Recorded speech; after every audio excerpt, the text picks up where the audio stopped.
Welcome back to the Quintessential Real Estate Podcast. I'm your host, Quin Shalaway. This is episode 63, and we're going to be talking about the biggest change in real estate I have ever seen in my 7 years of doing real estate. This is going to affect buyers and sellers, going to affect agents. Agents are going to leave. It's going to be wild. This is going to be a high-level conversation, I think. You might have questions. Shoot me a DM, give me a call, shoot me a text message. We can talk this over, but I wanted to get it kind of all out there for people to kind of digest first and then take the conversation a little bit further because it is a lot. Okay. So for buyers, now it is going to be illegal to have private showings without having a buyer agency contract with a real estate agent. So now there's going to be no good faith on, hey, yeah, I'm just going to show a property to a buyer and then I will, get them to sign a contract later on. That is now a document that we have to have signed as agents before taking someone through the home. So whether it is a friend or a Zillow.com inquiry where someone just goes on the app and just say, hey, I want to see this property. Boom. Someone reaches out right away. You're still going to have that conversation with them. All right. So that's the one change. And that's a big change, right? Because now it's not going to be as immediate, right? We got to have a conversation beforehand. Well, you should have a conversation beforehand. Even if you click on Zillow and just get the first person who calls you. I hope you don't. I hope you call me. But if you do it that way, you're still going to have that conversation up front. Don't just sign something and then to get you through. All right. Because we're going to talk about the next change because it matters. All right. Matters who you hire. Now there's been a change the way your agent is being paid. Right. So bear with me here. Before August of 2024, the listing agent would negotiate a price for their brokerage to sell a property. And in that contract, they defined what amount they were going to pay a buyer's agent if they were to bring a buyer client to the property. So things are different now. NAR has decided that they've ended the requirement to market a buyer broker compensation. So the way that agent gets paid might change. So now, if you go on Zillow or in your portal, you could always see, hey, what's a buyer broker co-op? Whether it be 1%, 2%, 3%, 4%, 5%. Now it's no longer being there. That leads to the question of how does your agent get paid? So sellers can and probably still will offer a compensation in the form of a co-op, but it's not going to be marketed. They can also choose to offer seller concessions, which essentially, this is going to accomplish the same thing. It's just going to be different on the cost sheet when you go to settle. All right. It's going to be like a seller assist. Like if you ask for a seller assist on a new septic inspection, a new septic, $20,000 or something like that, that would be on the cost that they pull out for the buyer on their closing cost. Okay. And lastly, the buyer is going to be on the hook for paying their agent out of pocket. If the seller is not going to be offering a compensation, someone's got to still pay for the service. So now getting back to that first point, when you hire an agent, you're going to have to sign that contract and you're going to negotiate with that buyer's agent. You're going to interview that buyer's agent and figure out what value they have because all of this is negotiable, right? Just because they're not offering a compensation for your agent as a buyer doesn't mean that you can't submit an offer that has your buyer's agent fee paid for. It's all still up in the air. Like you could still ask for things. Real estate has and always will be negotiable. There's a lot of moving parts and finding a real estate who understands these changes is going to be vital to save you money during the process. I think that this is a really difficult conversation because it's new. And it's going to be uneasy to talk about with different types of buyers because we've got first-time buyers, we've got people who invest in properties, we've got people who, have held this property for a really long time, so they haven't, done this process in a while. They don't know what value an agent has, or maybe they don't think an agent has any value at all. I think agents, they're going to be questioning their value during this this change and realizing that they aren't guaranteed a paycheck for opening up a door. And I think that's a good thing, because you're going to get some people that are going to drop out of this industry. And communication is going to be the most important part going forward to start in your consumer journey. Again, the buyer agency contract has never had as much weight as it is now going forward. You, the consumer, you're going to need to sit down before you go into the first home. This is a practice that I'm going to try to preach here. And I tell everybody you need to plan ahead for a large transaction. Like, it's not just going to be, I want to see this home now.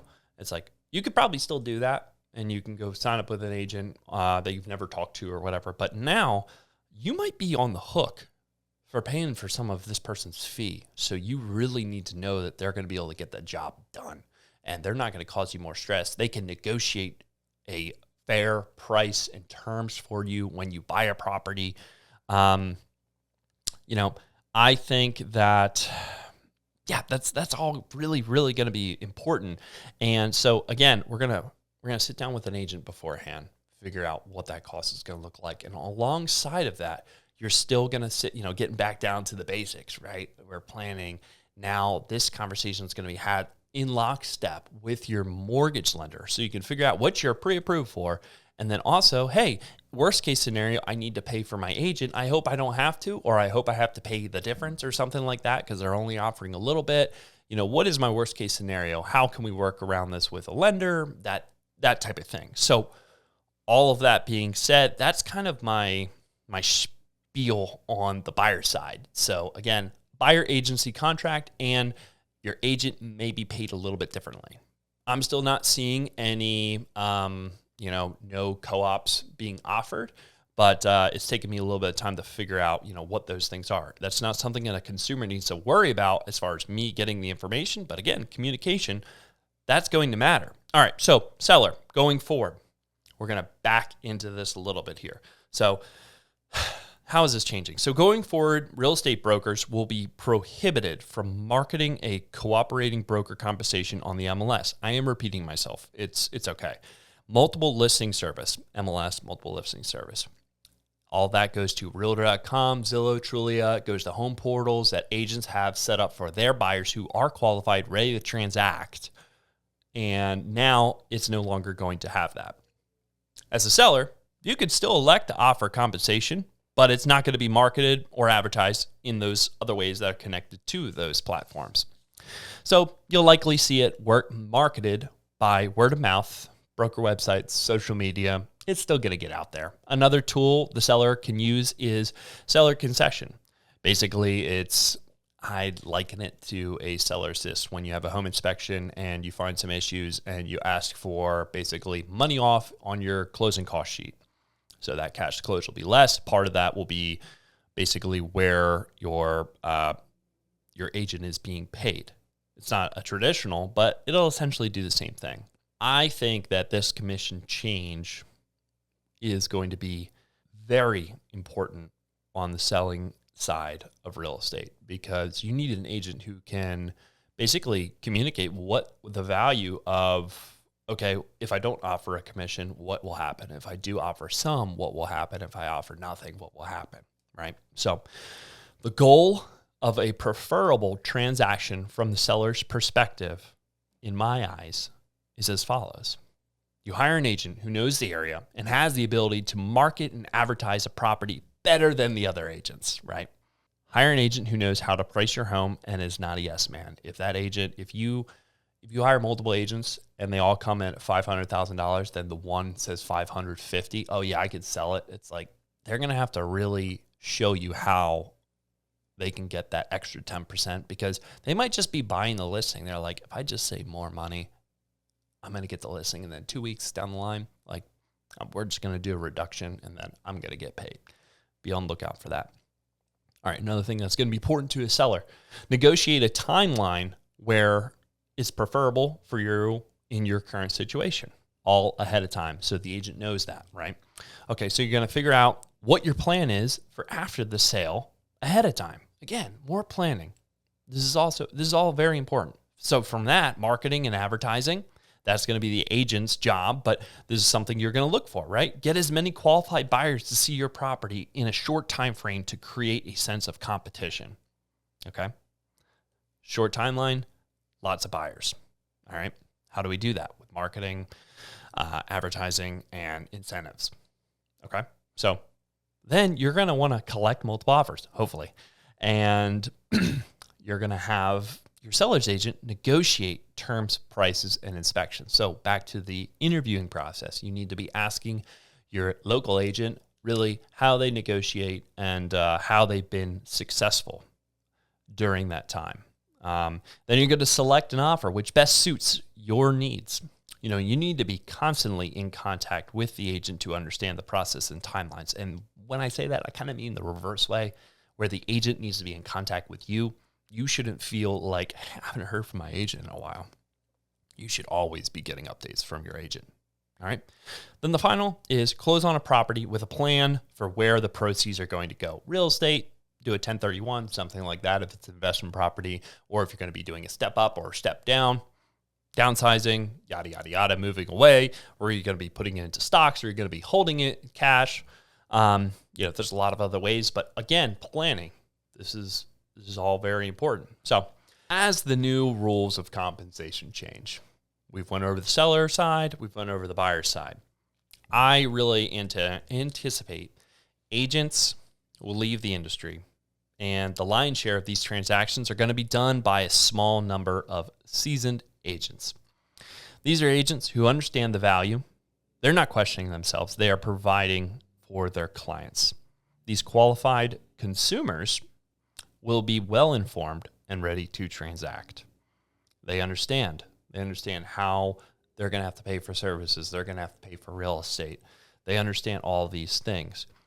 I still believe the hook will be offering an incentive in the form of compensation, seller concession to buyers, because I think that buyers are going to need to be able to cover their agent's fee rather than out of pocket. There will be some instances where people are going to try to, just test the market. People are going to test the market. I mean, my gosh, if I could just decide not to pay, an additional 3% on, a $15,000 home, a $500,000 home, that's $15,000 you could save.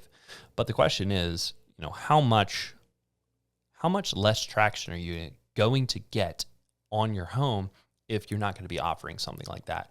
And this is always negotiable, right? You could try it out for a couple of weeks, and then a couple of weeks later, you could tell your agent, hey, we are going to offer something. We're getting nothing done here. We're going to have, multiple offers, remove contingencies in the offer pool after your negotiations. Higher price offers come with buyers equipped to pay. The goal of selling your property should be these things, and it can be done by offering buyer agent incentive to pass to a buyer who potentially wants to compete to buy a home, your home. It's going to be really interesting to see how agents also, too, I think it is in the seller's best interest to offer an incentive, because if we think of what an incentive is, it's like if I have a really well-qualified buyer who, whether it's conventional, it's cash, they've got a great paying job, they've hired me to help them, negotiate, go through multiple homes,